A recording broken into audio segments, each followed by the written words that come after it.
सर्ववेदानां ऋग्वेदाय नमो नमः।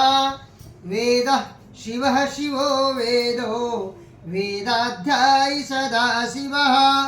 तस्मात् सर्वप्रयत्नेन वेदमेव सदा पठेत्। देवदेवोत्तमदेवता सार्वभौम अखिलाण्डकोटिब्रह्माण्डनायक ऋषिगणवन्द्य सच्चिदानन्दातमन्ये ऋग्वेदप्रिय ऋग्वेदसेवामवधार्य हरिः ओम्। अग्निमीले पुरोहितं यज्ञस्य देवमृत्युजं होतारं रत्नधातमम्। अग्निः पूर्वेभिर्ऋषिभिर्रेड्यो नूतनैरुत स देवाम् एह वक्षति।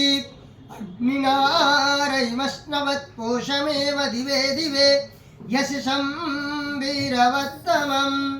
हरिः ओम्।